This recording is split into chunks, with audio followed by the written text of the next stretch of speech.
皆さんこんばんは。今回はマイナス効果対策になるアイテムについて解説します。試合をしているとこのマイナス効果がどのアイテムで解除できるんだっけって考えてしまうことがあって、思い出そうとする時間がストレスだったので早見表を作りました。どの早見表が自分に合ってるかはそれぞれだと思うので2種類作ってみています。早見表だけでは実際現環境でどう使ってるのか分かりづらい部分もあるので対策使用例とかも作成してみました。まずはカテゴリー別のマイナス効果防げる防げないっていう早見表です。この早見表は相手が何を持っているかで何のアイテムが有効になるかを確認するときに便利だと思います。太鼓族もマイナス効果を防ぐかどうかで話題に上がるシナジーなので一緒に入れ込んでいます。まずは1ゴールドコマについてです。補足として音影の1交換と1交換後の挑発は防ぐことができないんですが、1交換した後のスタンというのは防ぐことができます。岩のスピリットはスタンを防ぐことができますが、投げられるかどうかはアイテムやシナジーによって異なります。スタンも投げも防げるのはエターニティのみです。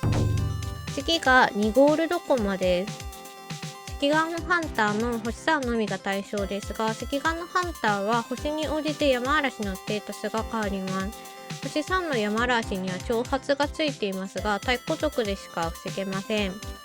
また幽霊ガールも音芸と同様で位置をずらす効果は防ぐことができません。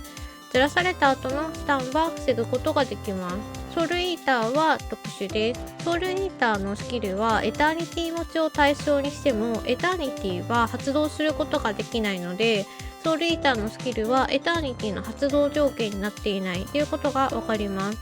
エターニティが別のスキルによって発動するとソウルイーターのスキルは解除され、スキル対象としても選択できなくなるので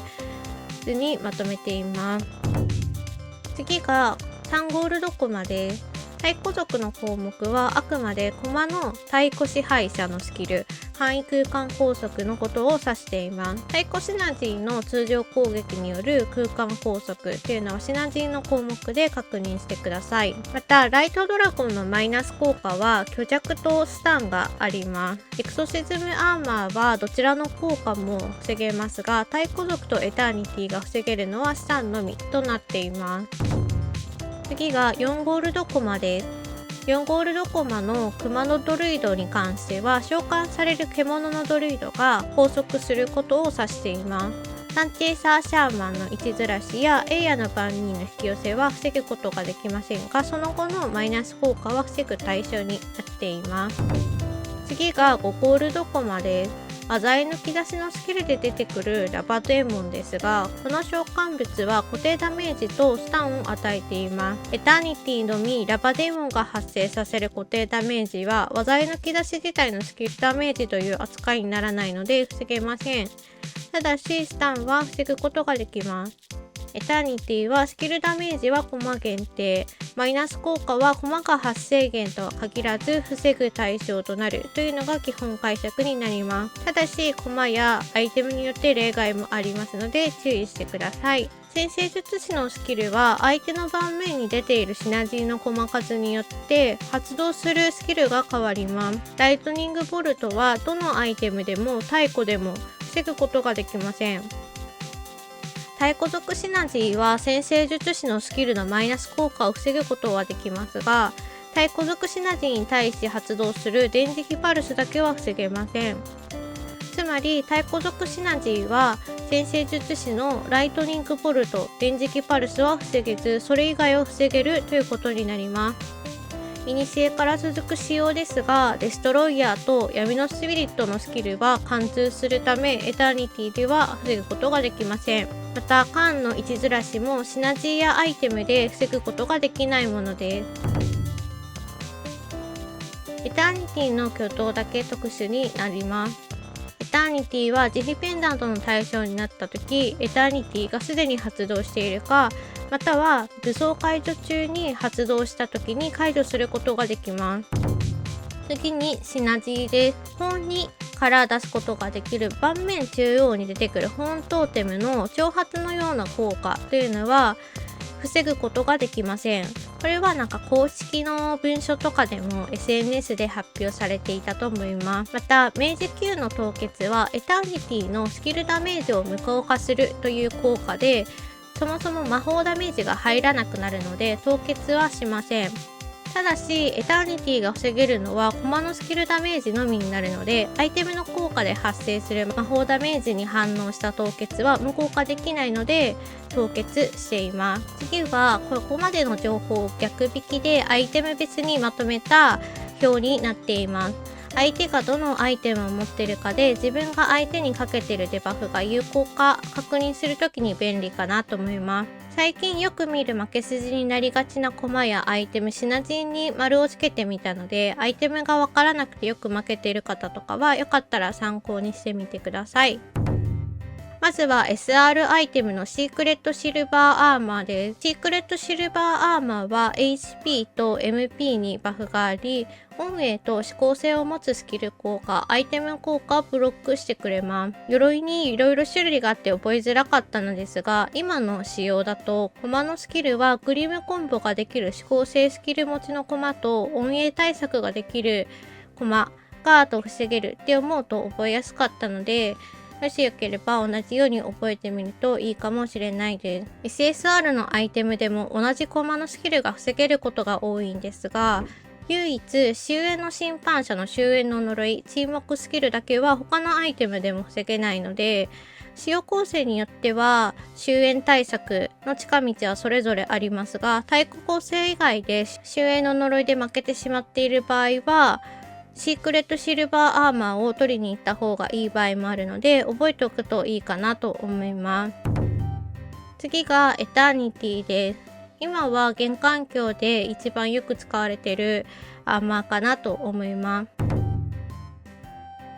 効果時間が2秒なので優先度が下がってしまいました。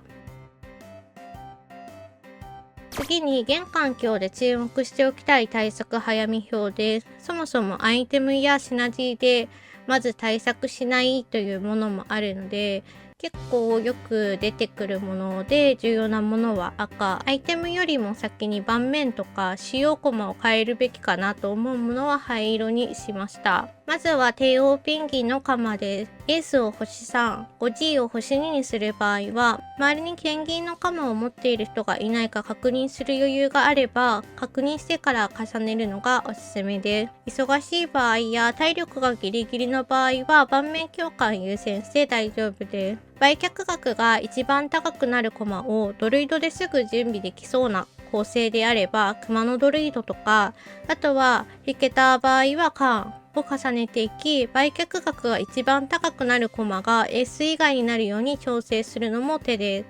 売却価格は以前出した動画で確認してください。間に合わない場合や他のマイナス効果で負けている場合はアイテムを作りに行きます。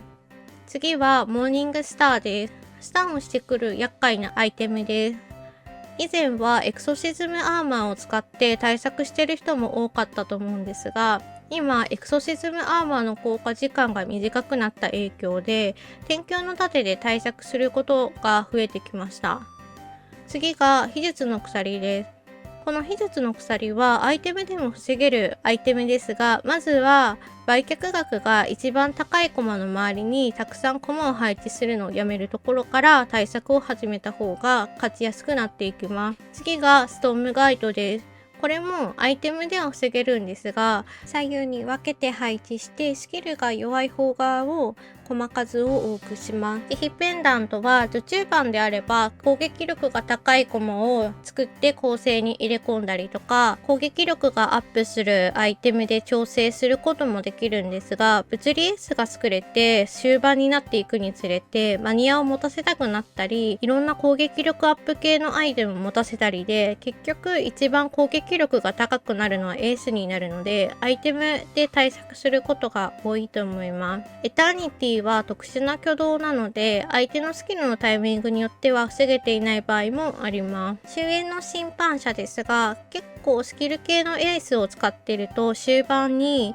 使われることもあります。スキル系のエースが売却価格が高くなっている場合は、終焉を使う気配がないか確認しておいて、対策の準備を始めておくといいと思います。太鼓族は、まずは太鼓族対策配置をします。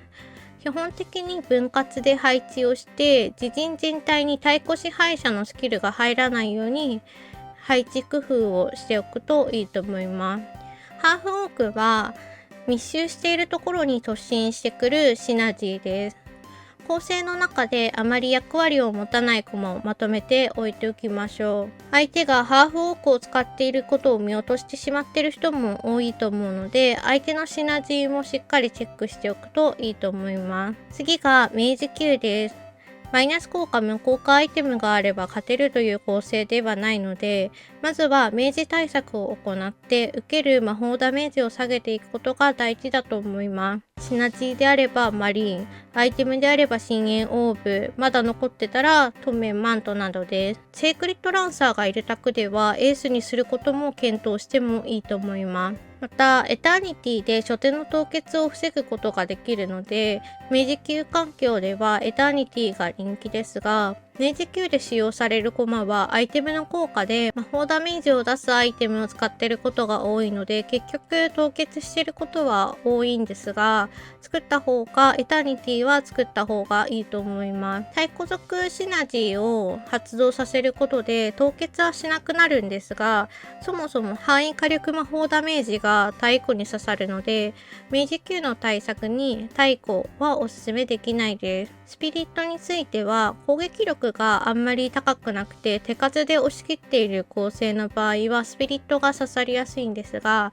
攻撃力がめちゃくちゃ高いとかクリティカルがよく出るという構成の場合はそのままスピリットを押し切れることが多いです。太鼓移行できる余裕があればしてもいいですが、太鼓移行を見て相手も移行してくるかどうかを見てから今まで使った駒を打った方がいいと思います。次がプリーストです。プリーストは今はスピリットアミュレットを最序盤でバンしないようにしておけば対策することができます。また完成しきっていないプリーストやコントロール数が少ないプリーストの場合は、コントロールされる対象が自分のどの駒になるのかをしっかり把握しておけば、スピリットアミュレットがなくてもエース買いするだけで対策することもできるので試してみてください。今はその時の対策方法とスピリットアミュレットというアイテムで対策ができます。次がシャーマンです。シャーマンはランダムなので、ここぞのところでエースがペンギンにならないようにエクソシズムアーマーを作って保険をつけといた方がいいと思います。変身後のシャーマンをさばけるアイテムのエースがいる場合は太鼓移行してもいいですが、太鼓族構成は結局のところシャーマンの物量とか出てくる駒の範囲スキルで殲滅されやすい構成なので手放しにおすすめはできないので、シャーマンでペンギンになってるから太鼓っていう移行の仕方は手放しにおすすめはできないです。アイテムや太鼓シナジー以外の対策をするのがいいかなと思います。ウォーロックロックとかアサシン Q などは有効シナジーです。最後に最近作られているアジーズゲーズについて少し触れていきたいと思います。アジーズゲーズはエクソシズムアーマーでマイナス効果を防ぐことができますが、現在エクソシズムアーマーがナーフされてあまり使い物にならないので、エターニティで対策を兼ねていることが多いです。そもそも明治級の対策の一つとしてエターニティを作成している人が多い環境です。アジーズゲーズはクールダウンがなく通常攻撃、スキル攻撃に関わらず常に全てのダメージを与えるごとにマイナス効果を付与しています。現在このアジーズゲーズを範囲の広いスキルコマに持たせてスキルを打たせることでアジーズゲーズの効果を広範囲にばらまくという使い方をしていることが多いです。だから雷のスピリットにアジーズゲーズがアジーズゲーズを使っている人が多いんですね。エクソシズムアーマーは効果時間2秒でクールタイムは15秒なので、このアジーズゲーズを対応することができないです。そこでエターニティでスキルダメージを受けないことでアジーズゲーズのマイナス効果を防ごうっていう話で、アジーズゲーズのマイナス効果の付与の効率の方が結局のところ上回ってしまうので、どのアイテムでも防ぎきれていないのが現状です。結論としてはゲーム環境はエターニティがあると便利だよということです。今回は試合中アイテムについて思い出しながらやるのがストレスだったので、軽減のために早見表を作ったので共有しました。今回は記事作成に正気さんときんぴらさんに協力してもらってます。最後までご視聴ありがとうございました。